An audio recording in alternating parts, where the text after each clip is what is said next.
यहाँ पे बुलाया था और इसमें जो है कुछ हमारे जो ऑफिसर्स हैं वो भी आए हुए हैं, उनके भी कुछ विषय हैं, वो भी आपसे बात कर सके। तो वो ऐसे ही बस चर्चा करने के लिए था।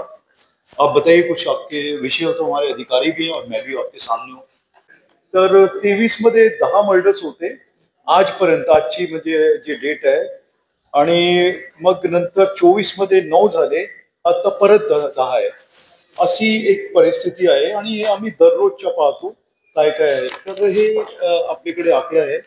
आणि त्याशिवाय जे आपण पाहिले मागचे जे मर्डर झालेले आहे, 10चे 10 मर्डरचा आकडा पण आहेत माझ्याकडे.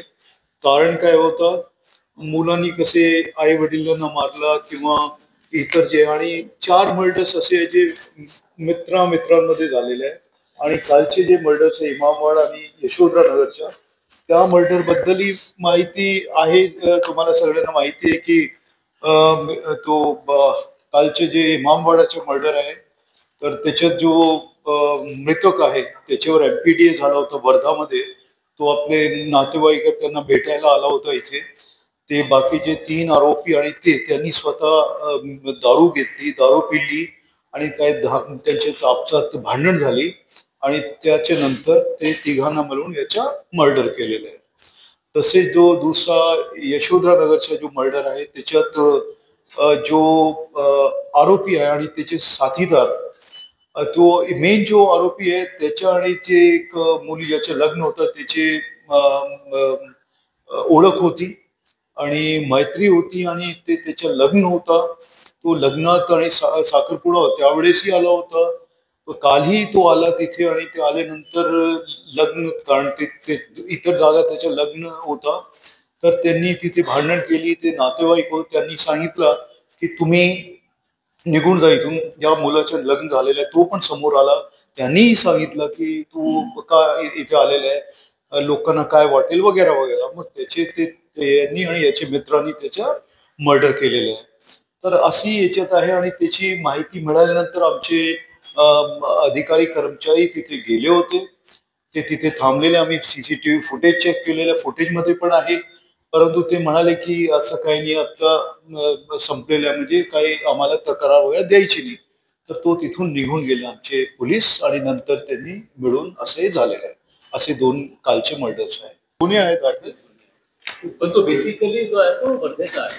त्याच्या आधारावर त्याच्यावरती ते एमपीडीए करण्यात आला होता. एमपीडीए मध्ये तो 1 वर्ष आतमध्ये होता आणि तो कालच सुटलेला होता.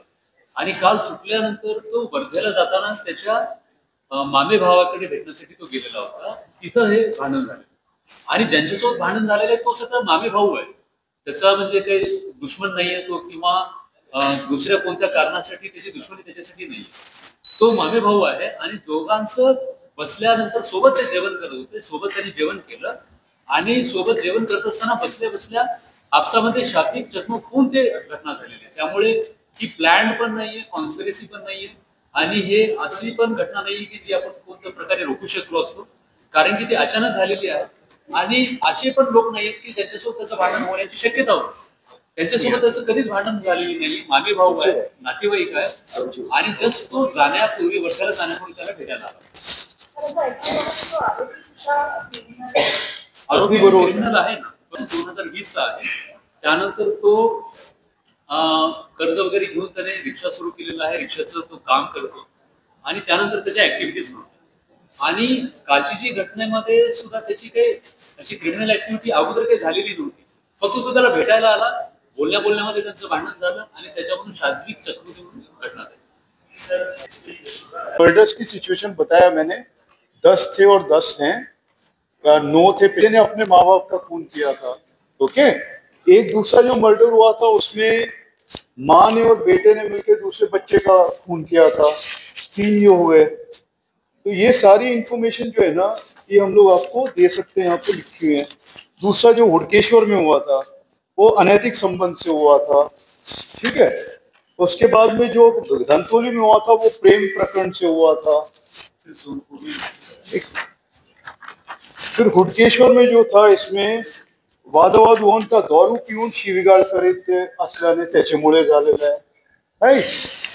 उसके बाद में आपका जो वाटोड़ा में हुआ है उसमें जूना यांच्या भांडण होता त्याच्यामुळे खून झालेला है। इसमें जो आरोपी हैं 7 आरोपी, अब इनके जो एसोसिएट्स कौन कौन है वो हम देख रहे हैं और उसके आधार पे कार्रवाई होगी। ये हो गया आपका 5वां मर्डर, जिसमें कि 6 मर्डर्स हो चुके हैं। सक्करधारा में मटकाजरी गावातील भेटलेल्या प्रॉपर्टीच्या वादावरून ये प्रॉपर्टी के बाद से हुआ है ये, और इसमें भी कहीं पे गैंग वगैरह ऐसा नहीं है। ओके, तो उसके बाद में शांति नगर में हुआ पार्लर का आपने बताया।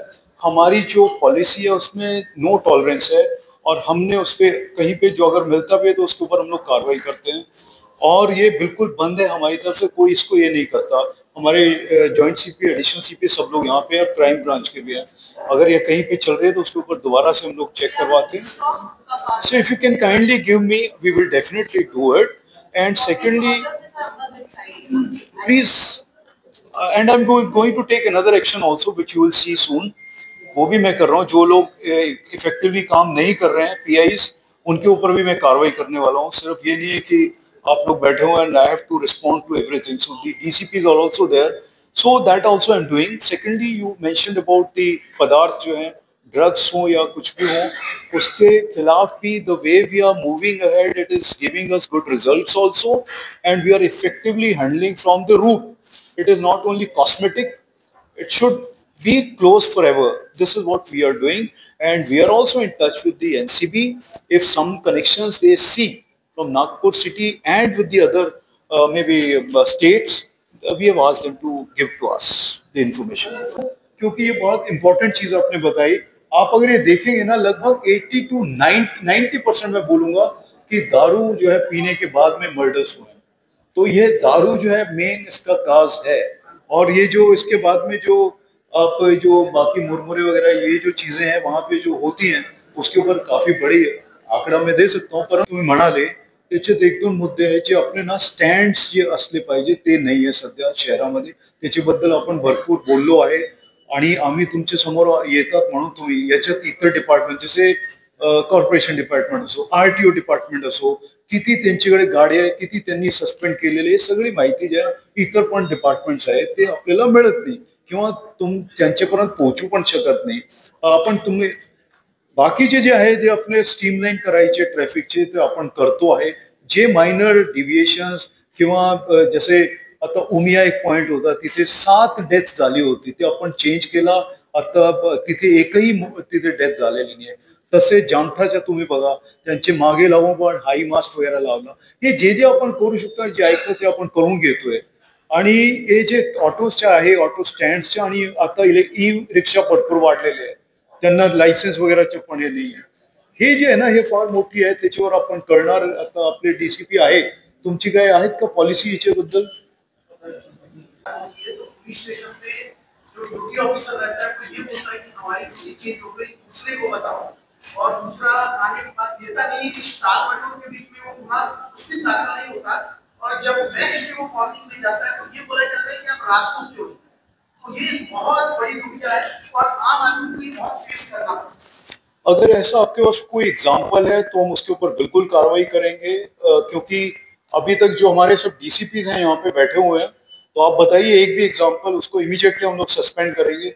आप नाम बताइए। तिसऱ्यांचा एक आम्हाला हे होता की एक व्हॉट्सअप नंबर सुरू झाला पाहिजे, त्याच्यामध्ये लोक जे ट्रॅफिकचे इश्यू असतात ते ट्रॅफिकचे निराकरण झाले पाहिजे, आणि ट्रॅफिक मित्र म्हणून आम्ही आता सुरू करणार आहोत।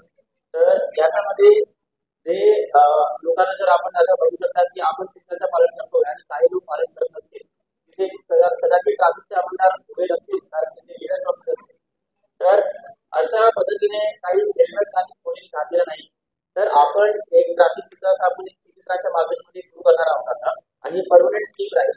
हे आम्ही नंबर आता ट्रॅफिक नागपूर ट्रॅफिक नंबर दिलेला आहे, तर आपण ट्रॅफिक पॉलिसीचा फोटो, त्याचा लोकेशन, त्याचा डेट आणि टाइप ऑफ पॉलिसी जर आम्हाला पाठवला, आणखी आमची टीम आहे, आमचे 4 लोकांची टीम नेहमी आता मॉनिटर करणार आहोत, आणि याच्यावर आम्ही चालन करणार आहोत। सेकंड, कुठे जर जाम असतील आपण लगेच व्हॉट्सअप नंबरवर मेसेज टाकू शकता। फॉर एक्झाम्पल तुम्ही अशोक ब्लॉक मध्ये आहे, तुम्हाला जर वाटलं अशोक ब्लॉक मध्ये जाम आहे, तर तुम्ही लगेच त्या व्हॉट्सअप नंबर मेसेज टाकू शकता। तर हे नंबर आहे 8976897698। हे फक्त व्हॉट्सअप फॅसिलिटी आहे, त्याच्यामध्ये करू नका, फक्त व्हॉट्सअप मेसेजची कंट्रोल रूमला माहिती देतो अगदी 2 मिनिटांमध्ये. आणि